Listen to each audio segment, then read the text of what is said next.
Saya Indana Zulfa Aziza, NIM 5301501900010,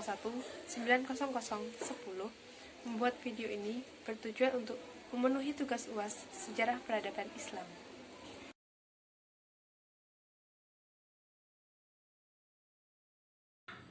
Video ini akan menjelaskan tentang peradaban pada masa dinasti Umayyah.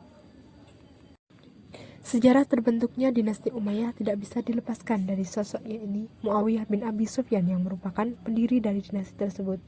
Muawiyah bin Abi Sufyan bin Harb bin Umayyah bin Abdul Syams bin Abdul Manaf bin Qusay.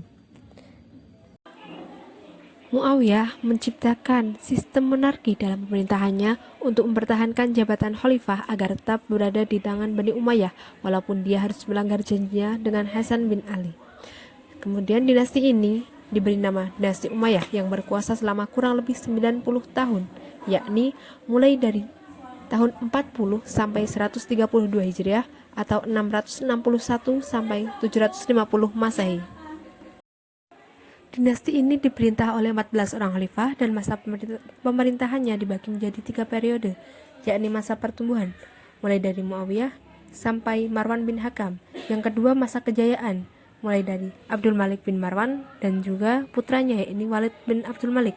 Yang ketiga masa kemunduran, yakni mulai Sulaiman bin Abdul Malik sampai Marwan bin Muhammad.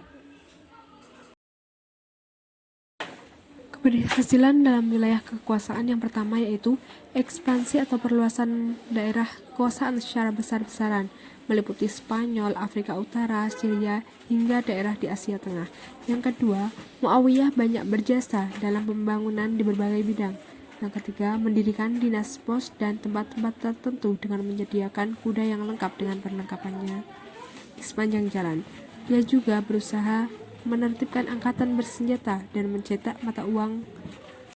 Pada masa Khalifah Abdul Malik berhasil memperlakukan bahasa Arab menjadi bahasa resmi pemerintahan Islam. Pada aspek politik, susunan tatanan pemerintahannya dibagi menjadi 5, yaitu yang pertama Khatib ar-Rasail, yaitu sekretaris yang bertugas untuk mengurus administrasi dan surat menyurat dengan para pembesar setempat. Yang kedua, Khatib al-Haraj, yang berarti sekretaris yang bertugas tentang penerimaan dan pengeluaran dana negara. Yang ketiga, Khatib al-Jundi, yang berarti sekretaris yang berkaitan dengan ketentaraan. Yang keempat, Khatib asy-Syurtah, yakni sekretaris yang bertugas sebagai pemelihara keamanan dan ketertiban umum. Yang kelima yaitu Khatib al-Qudat, yang berarti sekretaris yang menyelenggarakan ketertiban hukum dan badan peradilan hukum. Pada masa pemerintahan dinasti Umayyah, kota Mekah dan Madinah menjadi tempat berkembangnya musik, puisi, dan lagu. Sedangkan Irak yang berisi di daerah Basrah dan Kufah menjadi pusat aktivitas intelektual di dunia Islam. Sementara kota Marbat di Damaskus menjadi tempat berkumpulnya para pujangga, filsuf, ulama, dan cendekiawan lainnya. Beberapa ilmu yang berkembang yakni ada pengembangan bahasa Arab, ilmu qiraat, ilmu tafsir, ilmu hadis, ilmu fikih, ilmu nahwu, ilmu geografi, dan juga ilmu penerjemahan bahasa. Beberapa faktor yang menyebabkan runtuhnya dinasti Umayyah antara lain munculnya kelompok-kelompok yang merasa tidak puas terhadap pemerintahan dinasti Umayyah seperti kelompok Khawarij, Syiah, dan kelompok Muslim non-Arab Mawali. Yang kedua, tidak adanya ketentuan yang jelas dan tegas tentang sistem pergantian khalifah. Ketiadaan ketentuan ini menyebabkan terjadinya persaingan yang tidak sehat di kalangan anggota keluarga khalifah. Kemudian ketidakmampuan dari para penguasa Bani Umayyah untuk menggalang persatuan dan kesatuan dari pertentangan yang semakin lama semakin meruncing antara etnis suku Arabiah Utara atau Bani Qais dengan suku Arabiah Selatan yaitu Bani Khalaf. Yang ketiga, keempat, suka hidup berfoya-foyanya dalam lingkungan keluarga khalifah dinasti Umayyah.